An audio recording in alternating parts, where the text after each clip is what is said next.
See everyone's faces. All right, so welcome to Click to Engineering's second summer gathering for the summer of 2023. We're excited to have sort of these new ones we're offering.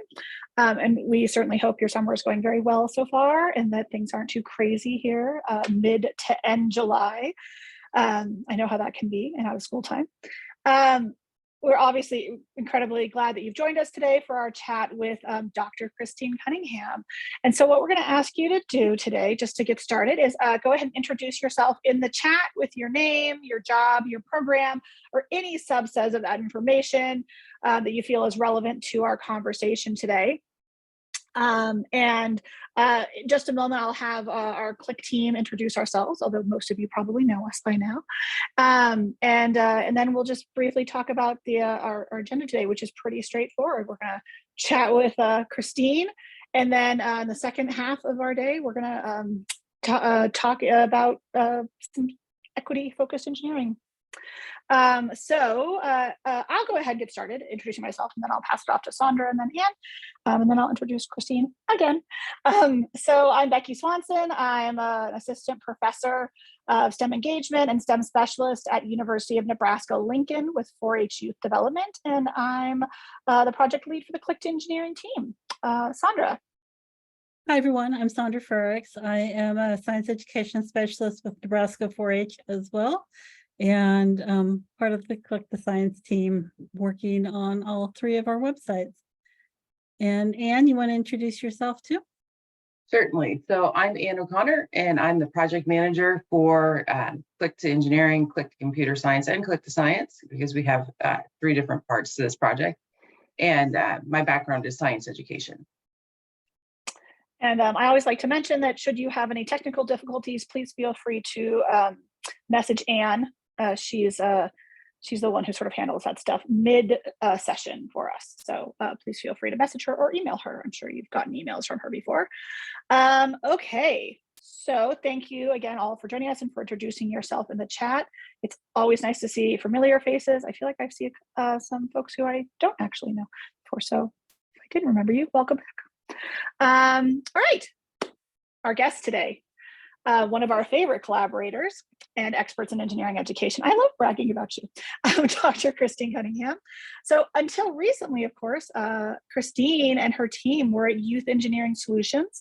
We're based at Penn State University, but they had just announced a move to, or back to rather, is that accurate to say, the Museum of Science Boston, where Christine will be the Senior Vice President of STEM Learning. Congratulations, Christine. We're all very excited for you. That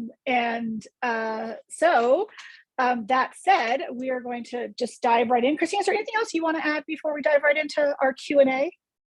No, we can go into Q&A. Great. I suspect folks are going to have some things they want to ask Christine about, so that's why I'm sort of forging ahead here.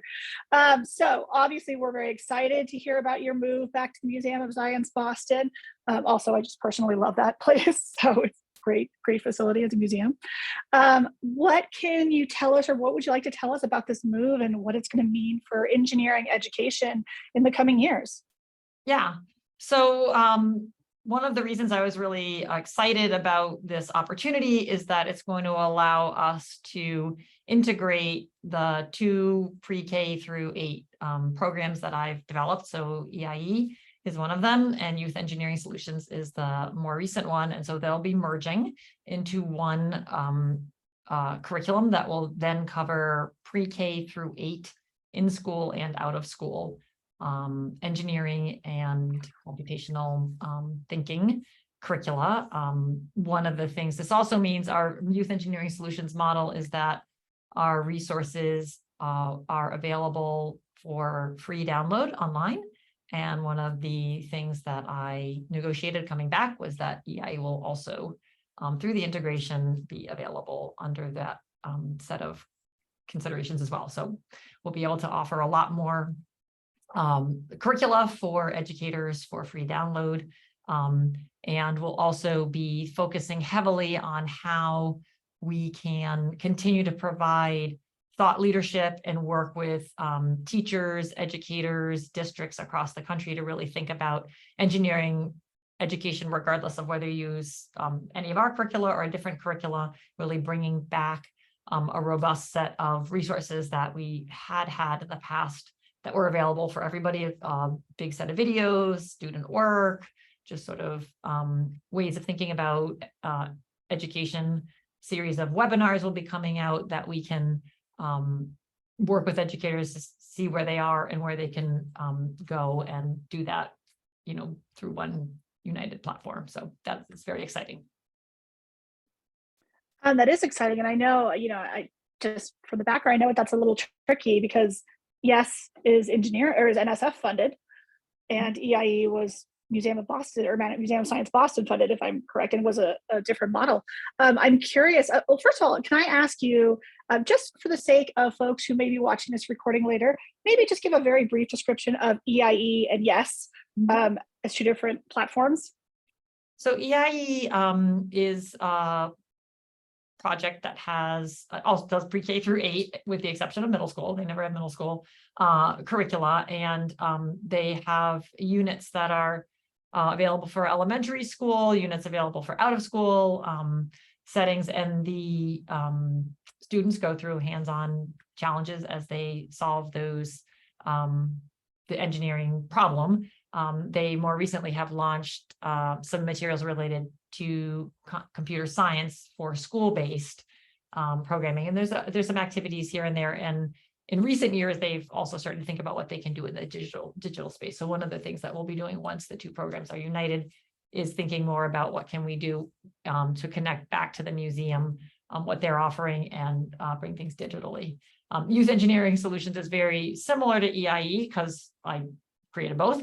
But what we did is we went back to the literature, I wouldn't say back, but we looked extensively at more recent literature around equity-oriented engineering and thought about how we can infuse that into the materials that we're creating. When we started, yes, we also had the NGSS out, which we did not with EIE. So we're very able to very carefully think about what are those standards for the school-based units and make sure that everything is aligned. Out of school, we take that focus off a little bit. It's not quite as closely aligned with science, but we know that they're there. We try to make those connections.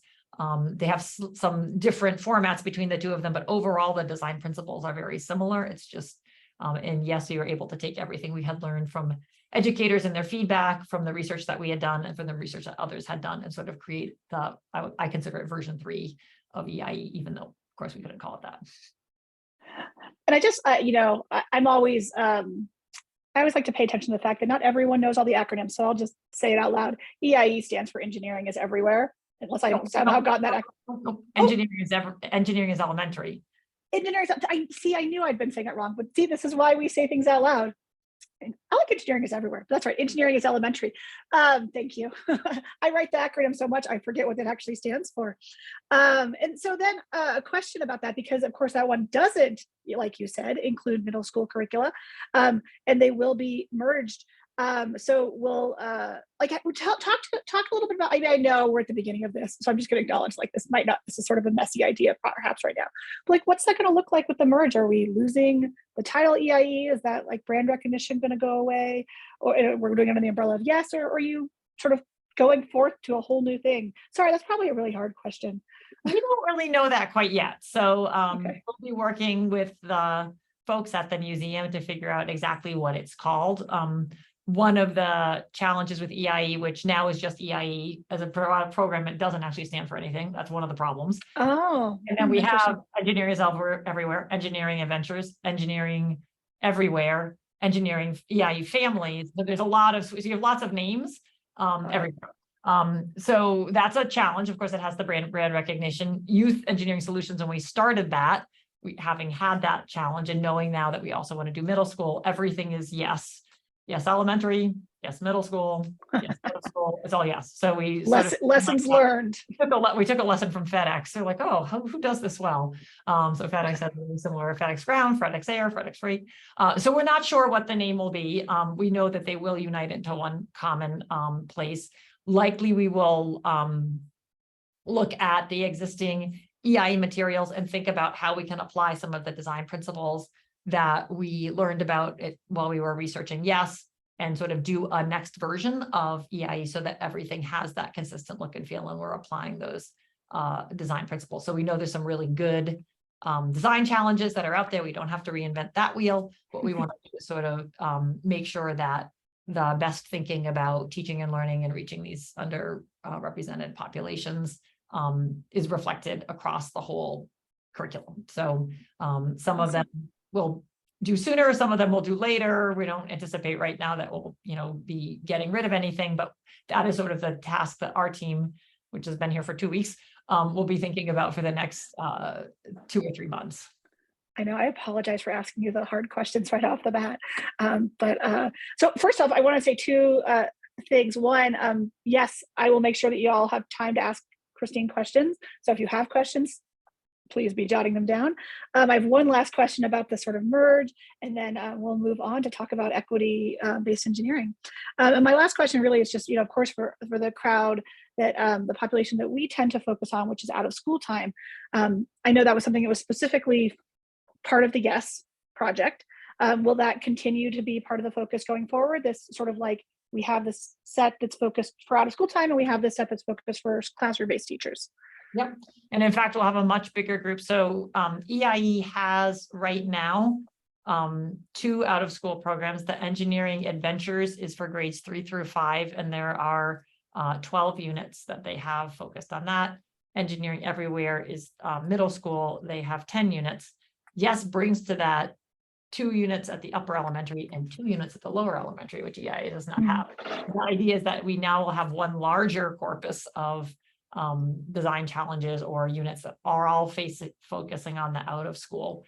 We'll bring them into hopefully a common way of being. Like, so for instance, in Yes, we tried a number of things when we were working on our project with educators, and we always try to introduce the activity the children will be doing with some sort of narrative context.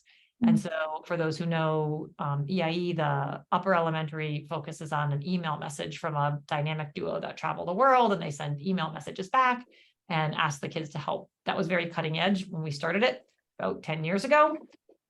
This generation doesn't really use email.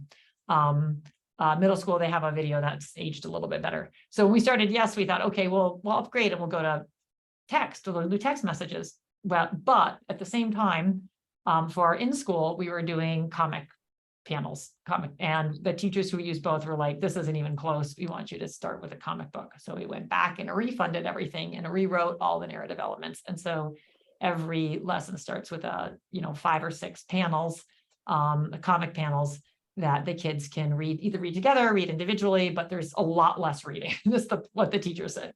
We don't want the reading, we want the images, we want the role models. So we will likely roll that instead of the email messages, which most kids are like, yeah, email is so 90s, down to the, over time, because this all has, it's not a small body of work. We'll work with our lower group, since we had never done lower elementary before for out of school. We worked again closely with teachers, and actually I have one I can show you because I'm going to do a presentation tomorrow. Ooh, that's exciting. So we have what I call a dynamic poster. So you're trying to think about how we could bring parents into the conversation. So for each unit, there's a poster, a dynamic poster. This is one for sales. The educator will read 2 or 3 sentences, so very, very short. And then we have little elements that they add to the poster each day. So when they're talking about their sales, they might add one here. If they're thinking about in the design process, they might add thought bubbles. So each day the kids change the poster a little bit based on whatever the story is. So that's also brand new for us. And we'll be bringing that together. So overall, trying to bring the best of both worlds together to create the product that will span, and eventually all of it will look very similar. We'll have a similar approach, so that from the educator's perspective, it's easy to use and it's not separate programs. So there'll be a larger corpus of out of school stuff, but they will all be coming online for free, which EA and E, some people may remember it used to be like that. Yes. And that situation changed, it will be returned to the original download. This is so exciting. I'm so excited to see what's going to come from this. All right, just keeping an eye on time. I'm going to shift a little bit.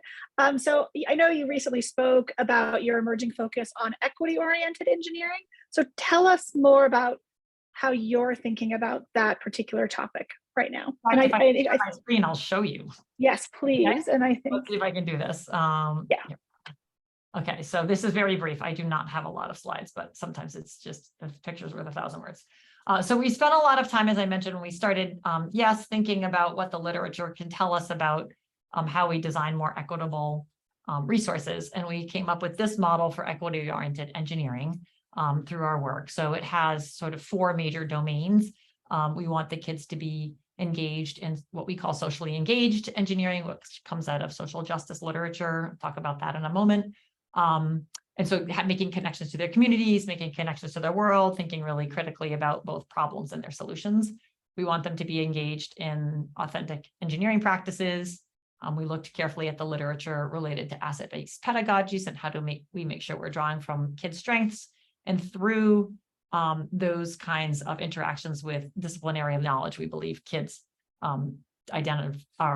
create an engineering identity. So in slightly more detail, and let's see, let me go forward here.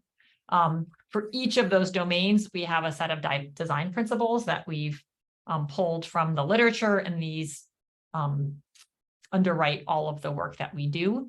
So for instance, as I mentioned, with socially engaged engineering, we want to make sure the kids can see the problem in a societal context, and particularly how the challenge that they're doing might have something to do with the world they live in, or the life that they live in, or the community that they live in.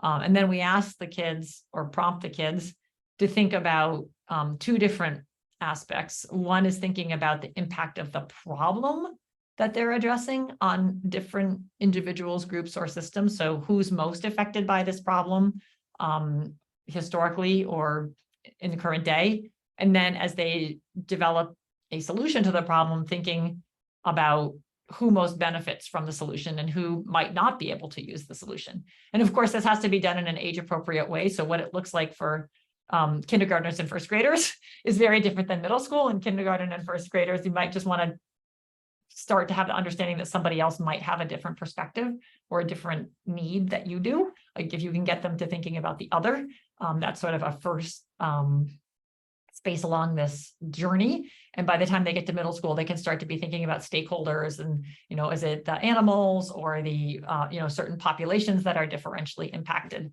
by either the problem or the solution that they create. So we have this broken out actually as a learning trajectory internally. I won't share that very detailed chart today. I am going to share it today. Here it is. Forgot I put this in here. So for each of these things, as I said, we'll look at lower elementary, what the research tells us that is age appropriate for that. So at lower elementary, we just want the kids to make a personal connection to the problem. And then in upper elementary, we might get them thinking about how it impacts their community. And then in middle school, we can start to go to bigger issues like global warming or fast fashion or whatever the bigger issue might be. So these kinds of tables are the things that underlie in the back any of the resources that we're developing, and then we have them for each of our design principles that we write the materials toward. As I mentioned, we have the context, so I showed a little bit of this already. We use stories, we use comics, and the OS we use dynamic posters. We think that's really important. The second major piece that we use in all of the curriculum is thinking about how do we actually engage kids in engineering practices. So we have the same set of practices that we started to think about when we did EIE. And in the YES units, we actually call out one practice for each lesson. So we try to point the educator to this is something to look for in this lesson. And then we will show them in the lesson, here's where you might see your kids, for instance, generating multiple solutions. So it would be a good time to have a conversation and call that practice out. And so we don't get every one of the practices in every lesson, but we know that as kids develop facility doing these, they start to see themselves as engineers. They understand how engineers think and learn, and more importantly, they just develop a broader set of solving skills that they can use in other aspects and domains of their lives.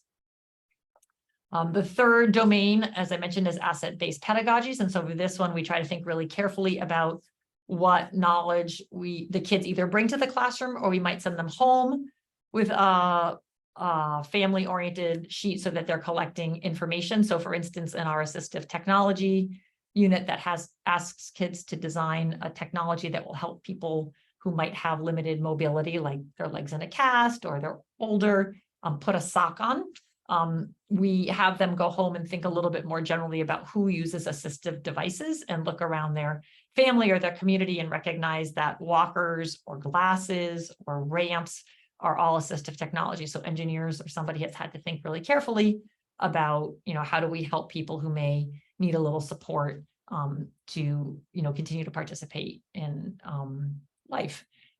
We spend a lot of time embedding how kids become familiar with the materials that they'll be using, because we know that kids come from different backgrounds that have access to different resources, and we don't want kids to be asked to use something that they may never have seen before. So there's always some scaffolded lessons.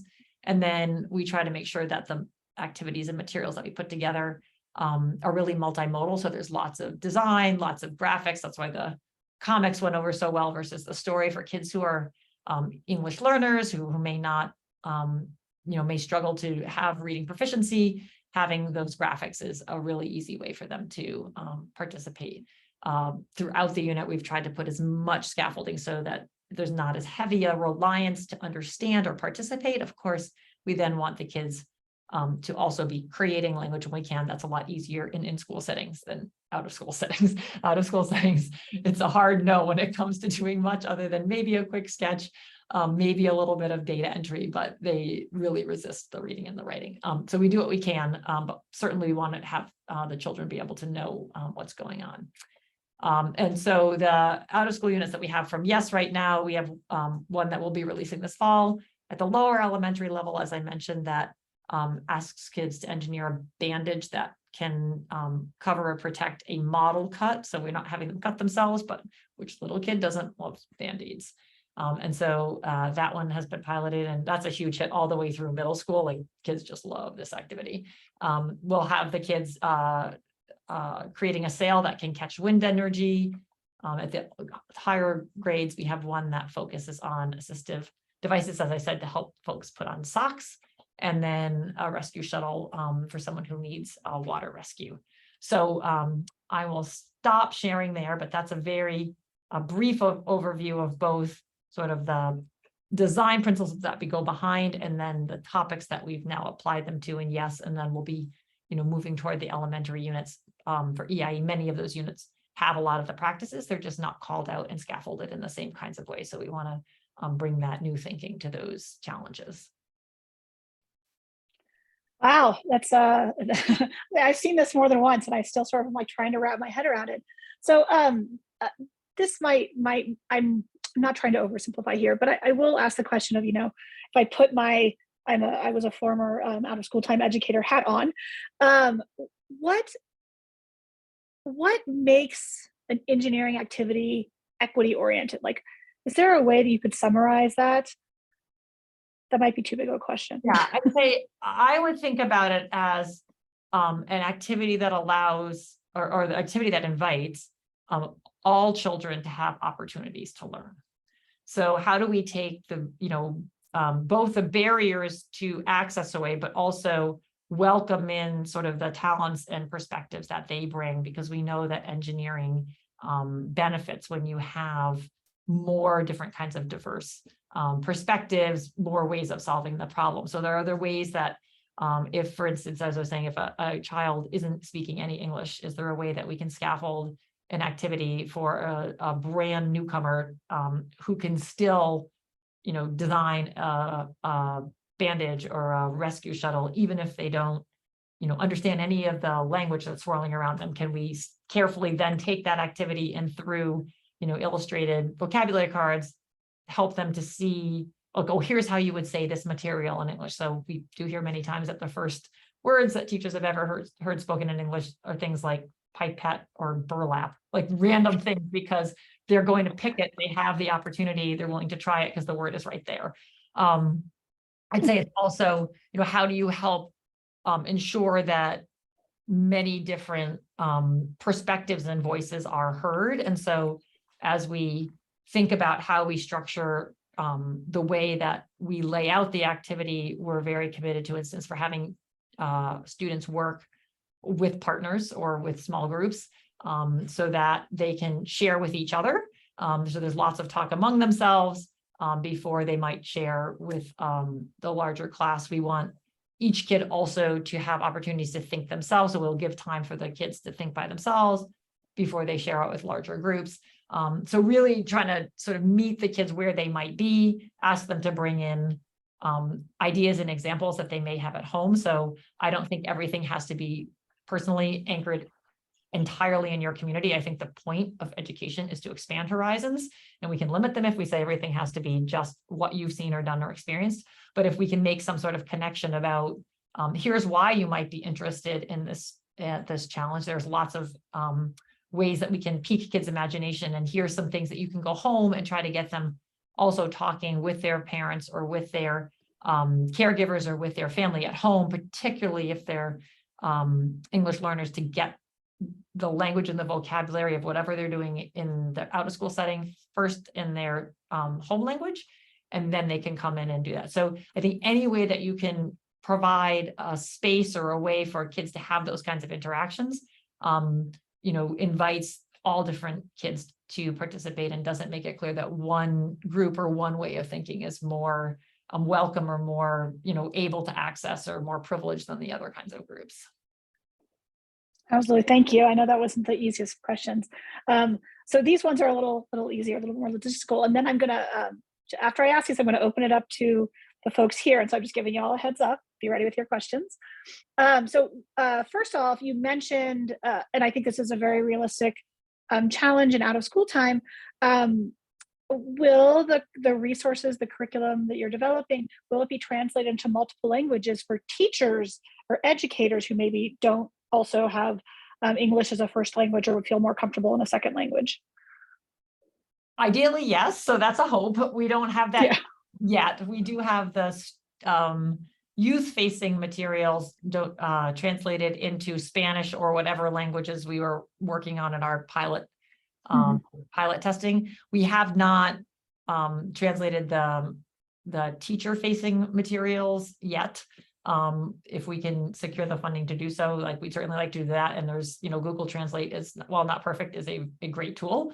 And so, obviously it's better if they're speaking those languages to have access as well. But our experience has been that most folks, at least who work in after school programs that are affiliated with some larger program, are generally fairly proficient in English. Maybe not all of them, but most of them. All right, and my second and last question before I hand it off to our participants is there can you give us an idea of timeline? And I won't hold you to this, but what are you thinking in terms of when these things are going to be available? These resources are going to be available for people to pluck out and start using. So we're hoping, we have to work on the technology side of things and integrating various websites, but we're hoping that we'll have a rudimentary entry to the units, at least the YES units. The EI units will take us a little bit longer because there's some work to do by sometime this fall, October and November. That will be rudimentary, and then we will do something more robust going forward. So that's our hope. Okay. We'll see. That might be ambitious, but we'll see what we can do. Like I said, I won't hold you to it. I just was, I thought people might want to know. All right, I cede the floor to who has a question for Christine here. Tracy, go ahead. Hi, Christine. I am so thrilled. I just managed to catch this email that said you were going to be presenting and that they slipped in that you were going back to Boston. And I was just like, hallelujah, she's back. And so I hope you remember me from many moons of playing her. My home state. It's been quite a ride. I'd love to connect with you personally at some point. But my heart and soul are definitely still in engineering with kids, and I've used much of the EIE program. I've been superficially watching YES evolve, and I have some pretty specific questions, so I'll just fire them out, but I don't want to monopolize this. So Becky, do you want me to just ask one and then pass the baton, or if other people have things? Sure. might be Why don't we do it that fair. way? That's very thoughtful and kind of you to. Thank you. I'm trying to pick out which one is like the most important one for me. I guess one of the ones that I'm noticing on the engineering practices that you have on the Yes page, that there are 16 of them. I went ahead and counted. Yep. But the habits of mind and engineering practices are 10. Is there some sort of merge that's going to happen there? Or are we just going to 10, going to 16? Yeah, so the 16 actually predated the 10. So we had the 16, and then the STEM Next a Million Girls Moonshot came to us and said, can you get this down to 10? So you'll see like science and engineering are become one. Yes. Our list there too. There's a couple of them that drop off entirely because we just thought, well, if we only have 10, they're not quite as important. But we keep the list of 60, even though we know, like, we're not expecting ever that the youth would encounter all 16 like that. We don't ever have them be youth facing, and we put them in the front of our unit guides for the educator to know, like, there is this larger set of them. As I said, they'll only be focusing on one. We only highlight one in a little bubble. Yeah, I love the bubble. Use the bubble all the time. So we just say, okay, this is the one to look for, because the goal is, and those 16 probably aren't a comprehensive list. Like, I'm sure there's other things that we could come up with if we read the literature, but we were trying to sort of saturate it, but not, and there are a lot, like, but not go so far that every single thing that you might ever do to create engineering knowledge is there. So we know it's a big list, which is why we, boil it down to one per lesson for one per activity. We call them in out of school, one per activity for the out of school, and 1 to 2 for the in school. Occasionally there's a second one in the in school if we feel really strongly we need to call it out. All right. Well, thanks for clarifying that. I will continue to use the bubble, and I'll pass it on. And I have like 7 questions. So if we don't get to all of mine, we're going to have a conversation, Christine. Yeah. So I don't know if anybody else has stuff. Floor is open. Anybody else have a question? Well, hi, Christine. I'm Allison O'Toole. I think that you're going to be coming to Nebraska in September. Yes, I am. So it's nice to see you via Zoom. I know we've exchanged a couple of emails. Yes is new to me. I didn't know anything about it, so I'm trying to jump into the conversation that's clearly been going for a long time. But as Sandra, Becky, and Anne know, because they created a curriculum for an engineering learning pathway project that we're working on at Beyond School Bells, which is Nebraska's statewide after school network. I'm wondering, as we hope that this project goes on for many years, and we'll need to kind of, shift up the curriculum, every couple years or so. And this looks like that the timing might work well with the new project that you're working on. And I just wondered if you had any thoughts on using this as sort of a pathway experience that begins, lower elementary to upper elementary. I heard something about not having middle school. We want to include middle school whenever possible. But then also if it's set up so that like a high school student could lead the activities, because that's kind of the goal for the models, that we have high school students leading the elementary and middle school clubs. Yeah. So that all is very pertinent to the work. I think there is definitely a goal for pathways. So for our work, and I'm not quite sure how it intersects with the work that has been done by the folks in Nebraska, but my feeling is more engineering challenges are always better. So I'm sure there are strong connections, and if they're doing engineering, they're doing practices. Previously, we did not have lower elementary for the EIE material. So the Yes brings the K2. We had the earliest we had was 3-5, and you can take things lower, but with little kids, never worked with them. It's a different can of worms. So we now have 2 units that are specifically written for the littler guys.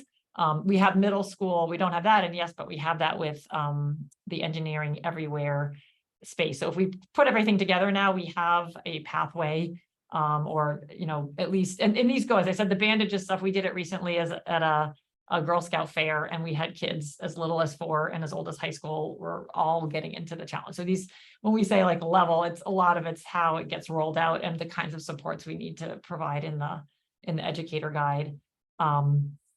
So I think that's important. And I really do love the idea of having older kids work with younger kids. One of the reasons I'll be in Nebraska, I'm doing a 2-for-1 trip because when I'm done with the after school conference, I'll be heading out to the Omaha reservation where I'll be working with the Engineering Ambassador program. So this is a program we're starting to roll across the country where the idea is to provide leadership opportunities for students, particularly those who may be underrepresented. And so they will be looking at working with high school kids who will then put together a project based in engineering after they understand what engineering is, to work with people in the community, including younger children, to do an engineering activity. So I'm a big, fan of get them in your community, the near peer, the families. So I think that's a wonderful model that kids really resonate very strongly with, both, taking on that identity as I'm the one who's knowledgeable and expert about engineering, and, taking on the identity as a leader in the community and the little kids having someone to look up towards. So I think that's just a fabulous model for out of school spaces and in school, but it's a lot harder to do in school. That's great. Thank you. Yes, I will just confirm, Allison, there is lots of overlap between anything that we develop and anything that Christine develops, just because we are in the same framework spaces, which is a good thing. So, all right. Who else we'll has? probably have you guys be putting together any future curriculum. Maybe I'll just be pulling some from Yes in the future. I would be delighted to do that. Yes, we're always happy to eagerly grabbing at anything Christine produces to use. Who else has questions for Christine?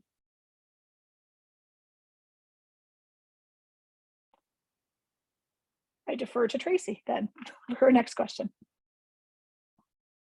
So Christine, I've recently taken a deep dive into the WE engineering program, the pre-K. Did I hear you correctly say that Yes has pre-K, or that's going to be one of those overlaps with EIE? That's the one we were thinking of doing it when we were separate, but now that we're with EIE, we don't need to reinvent WE engineer. That's actually, that was one of our later curricula, so it's much more aligned with the principles in Yes than otherwise. So we will stand. I mean, we will take another look at it in case there are little tweaks, but that one is, now we have a preschool curriculum. We don't have to try to reinvent the wheel. Yeah, that's what I'm understanding. If you can clarify, is that if you take Yes and EIE and overlap it, you're really hitting pre-K through 8, both school and out of school time, and family, and portable, or whatever we call them. Yep. So that, to me, that's just amazing. And that was one question related to that, but I also wanted to check in about the teen piece, which also has emerged as a big conversation topic in after school, because that's where we're looking for staffing a lot. The conversation around facilitation skills has also become a really big piece, and outside of the bubble of 10 practices, looking at, well, some of the work that I've been doing with Acres for 7 years, that's also intersecting with Click to Engineering, Click to Science. It feels like we're really on the cusp of needing to not just unload all these great curriculum and experiential opportunities for kids in engineering, but also what does that look and feel like when a 14 or 15-year-old kid is working with 8-year-olds and giving them the tools to facilitate those things more successfully. So I'm very interested in how that might look and feel, or if it's an additional, I mean, the guidebooks have always given great tips and suggestions around how to facilitate, but it seems to be sort of like immersed in rather separate from, and I wonder about if you could speak to that. Yeah, so I think this is definitely a space to think about. And one of the challenges, I think, particularly with, out of school, but it's definitely present for school-based stuff as well, is that you have educators, and they have a huge variety of backgrounds, and some of them may be, expert at engineering, and some may be really good with kids, and some may not know anything about engineering, and some may not know that much about kids, and some may not know much about, having really diverse settings. And you sort of have this, wide range of folks that you're trying to support as they move into these spaces. And on top of that, you may have just a little teeny bit of time because they're on their way or they're running between jobs. And so I think one of the solutions I'm looking toward is how do you use, short little videos to sort of portray for these units. And I know Click to Engineering has some of them, but can you model good teaching? And it's how I learned to teach, for frankly, lower elementary. I had never taught lower elementary kids. I watched a ton of video we had shot in classrooms of really fabulous teachers and went in and taught, and nobody knew the difference. But you have to watch really carefully what the educator is doing and how, she's asking questions. And so I think with, populations, and I love the 14-year-olds going down, like having a little video clip and like, what do you notice? What did the educator do? How would you handle this situation? Getting them thinking about, little beats and sort of building your repertoire over time. We know that anything really over 2 minutes for the teen population is too long. They don't really like to read. They like video stuff. So is there a way of having a set of interactions or sort of reflective moments that will call their attention to things that are important? So I'm hoping that we can go back and continue. We have some that we've shot in school. We actually have very little for out of school. We did shoot some video with Yes this spring for a grant that we have that's specifically looking at engineering with English learners. So we can start to sort of cut and snip and show, highlight these good practices. But it is an ongoing space that is ever challenging because, as you all know better than me, the turnover is also, you constantly have a new flux of people coming in that, could benefit from those resources. So I think they need to be fairly static in addition to sort of having opportunities to work with more skilled others. Yeah. Yeah. I'm very interested in this sort of overlay with the workforce development with teenagers who want to work and obviously need a lot of supervision initially, but that are completely trainable. And so much of the curriculum is, of course, bulletproof. And I'm interested in that sort of train the trainer model too, because you can't be one or two people nationally trying to get all these kids, that want to work. Right. So it feels really compelling to me that we look at the difference between in school and out of school, and the staffing looks, the trained educator teacher, looks so different than the 14, 15, 16-year-old kid who's really passionate about being an educator and doesn't get that it's really different. So that, and I could tell you more about the STEM pathways we tried in Vermont several years ago and was very successful for 3 years. And it was long before I had a lot of ACRES background. But now I see the power of that. I'm sure Emma could speak to that sort of wrestling with the age group thing of who's going to get trained in these skills. I don't, maybe other people have more questions now. I'm trying to step back a little too. I don't want to take all the airtime. Well, I'm also looking in chat and just noticing that Kyla and Sandra are also competitors. And of course, Sandra and Anna and I also work in the space where we work with undergraduates and train them to be teachers, or teens and train them teachers. And I know Allison, I know Beyond School Bells has programs that do similar things, not the least of which is engineering pathways that you just mentioned. And so just acknowledging that this is, I think this is an up and coming topic beyond this group, and that perhaps we should do a workshop on that to bring in some folks to talk about it.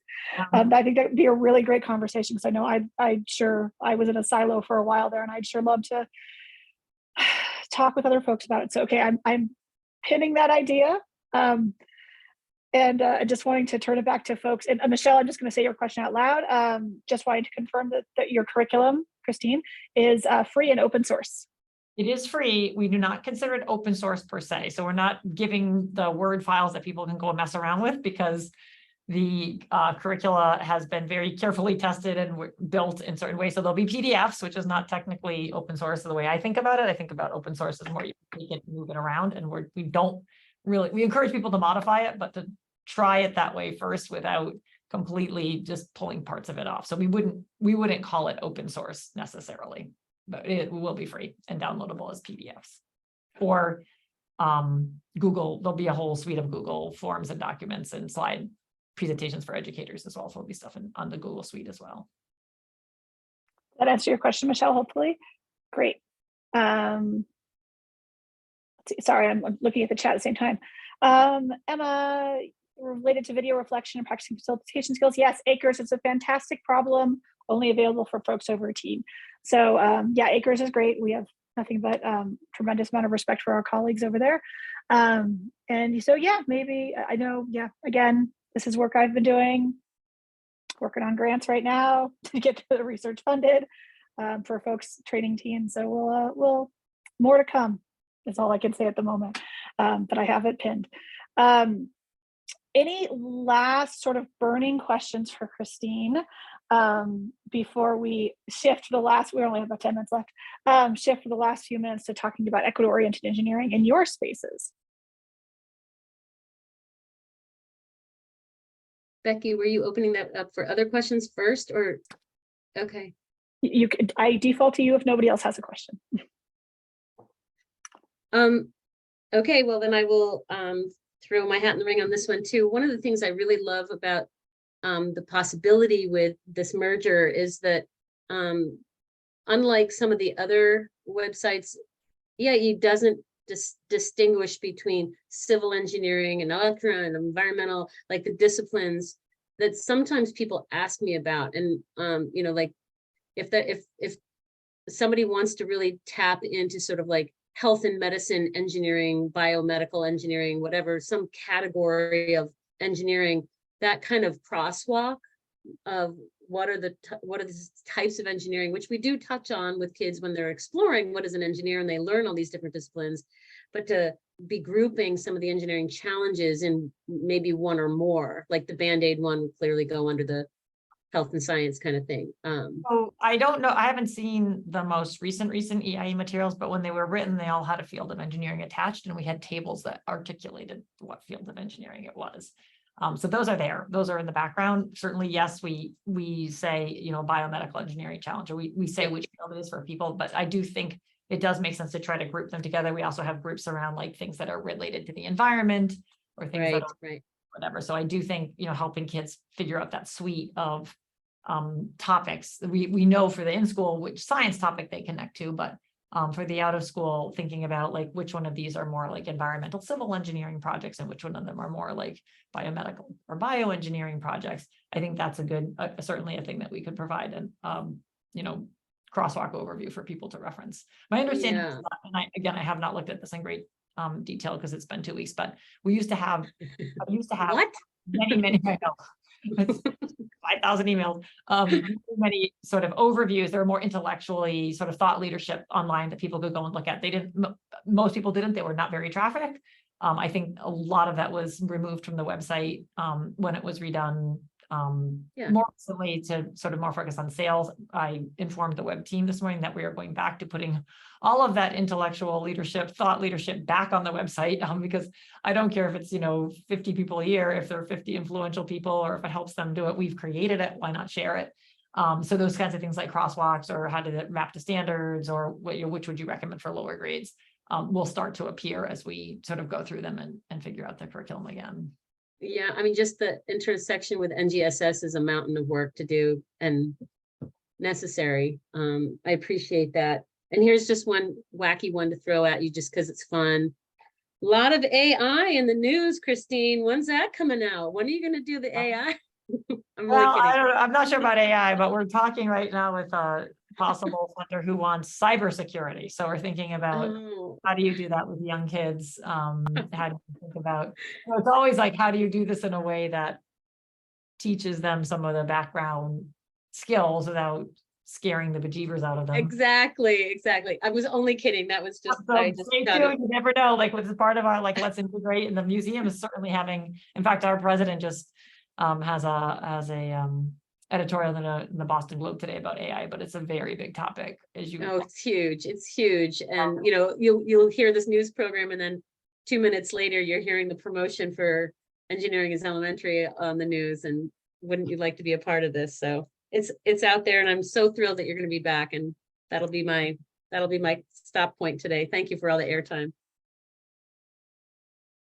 Thank you for the great questions. That was fantastic. All right, so yeah, I'm recognizing we only have a few minutes here, but I also want to make sure that folks have the chance to chat or think about, you know, how, and I'll open the question up. Originally, I was going to say, you know, let's talk about equity-oriented engineering experiences in your program, but I'd love to sort of hear, and I suspect Christine would too, is like how you're starting to think about using the work that she's doing, the curriculum that she's doing in your programs coming up, like you're like, ooh, what can I take from this? And then also like, yeah, well, how does equity oriented engineering look for you? Like how is that starting to emerge in your own work and your own programs? How are you thinking about it? And while people are just sort of like pondering that question, because I know it's hard to, that's a big one to answer, just acknowledging that a couple of things that Anne and Sandra have dropped into the chat, that we being 4-H Nebraska, have one resource that we've developed specifically for teens to help them facilitate activities. It's self-directed for the teens, but it would be helpful for them to have somebody discuss with, like a group or team. And that's on our click2computerscience.org website. It's called Teens Learning to Lead. Hats off to Sandra for developing that. Sandra, is there anything else you want to say about that resource before we dive into equity-oriented engineering at all?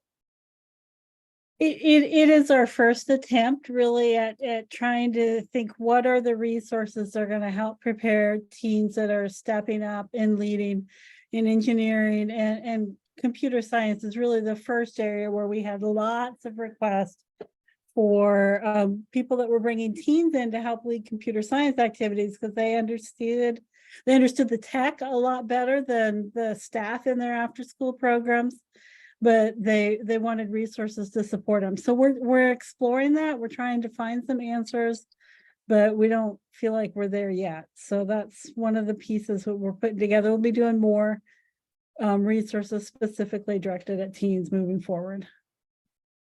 And then Sandra, since you already have the floor, do you want to talk about your other post? Well, I was excited with the conversation around AI and cybersecurity, because that is an area we're also interested in with Click to Computer Science. We're going to add a data literacy component to what is sort of the frameworks that can help you think about how do you teach young people data literacy? What are some good activities that work in the out of school time to start exploring that? There's been just a few really good curriculum that we're seeing coming out of NSF ASIL projects that are specifically designed for out of school time and dealing with data literacy. So we're going to be highlighting some of those and really thinking about what does that look like, because we think that's one of the next big issues, that we are not preparing young people to live in the future if they don't have data literacy skills, if they don't understand how the data behind AI works, and they can't address whether it is fair, whether it is including of them, whether it is trustworthy, without having that basic data literacy. So we're going to be working on that, because we think that's going to be one of the next important challenges that young people are facing. Okay, so circling back, what are your thoughts on equity-oriented engineering in your spaces, and or how you're going to thinking about using this new upcoming extra improved, I don't want to say improved like it wasn't already great, but extra improved resources from Christine? What are you thinking? I have my microphone on, so I'm going to get on the soapbox a little bit. Because I think that particularly when we're talking about engineering is a field that has really historically been dominated by a particular group or class of people that's very male dominated, very white oriented field. And sometimes we forget that was intentional at some point. It's not anything that any of us have done intentionally, but there were some intentional decisions in a system that was set up that favored particular people to be successful in the field of engineering and put others at a disadvantage. And I think in order to change something that is systematic in how it excludes some people, we have to be really intentional and systematic about coming up with new answers. So that's one of the things I really like about this idea of taking an equity-oriented approach, that we're not just trying to include everybody, but we're being very intentional about what are the experiences and what are the things to keep in mind. I think that's really important in order to combat a system that hasn't been inclusive in the past.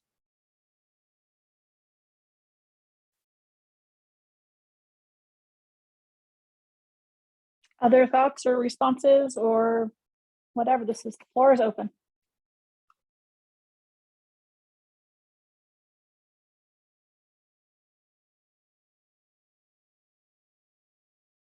I didn't mean to shut down the conversation. Oh, no, you didn't shut it down. In fact, Sandra, I'm really excited about the work you're doing with teens too. And I think that is a diversity point right there, just recognizing youth's ability to do this work.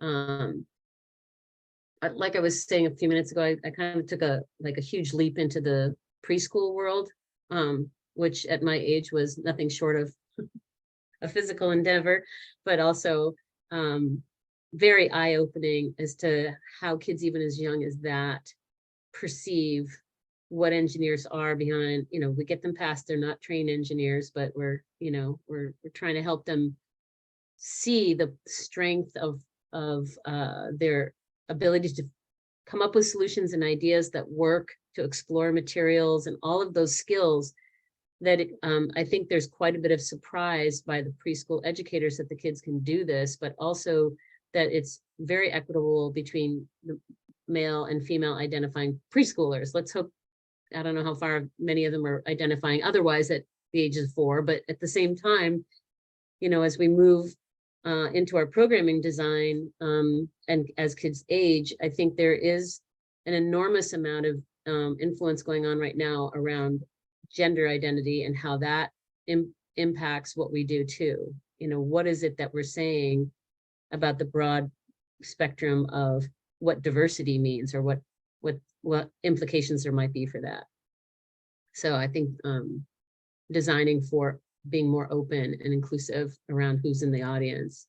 The Linking Engineering to Life program specifically put that in our grant proposal, that the audience was girls and non-binary youth. So we might think about like, well, so you put it in the title, but what does that look like? And I think there's other opportunities to lean into what the C in engineering is about, the caring aspect of it, the emotional connection, and how that resonates with whether we like it or not. It tends to lean more towards an affinity for girls and female identifying youth to say, oh, I get this. Hence a lot of interest in sort of the biomedical engineering, the helping professions, and like it or not, that's definitely a larger piece of the wedge of engineering. So yeah, I think the language barrier is one that I don't have a lot of experience with personally, because I live in this state that's heavily white and heavily English speaking, outside of the little hubs of Burlington and maybe a couple of other geographic areas of the state.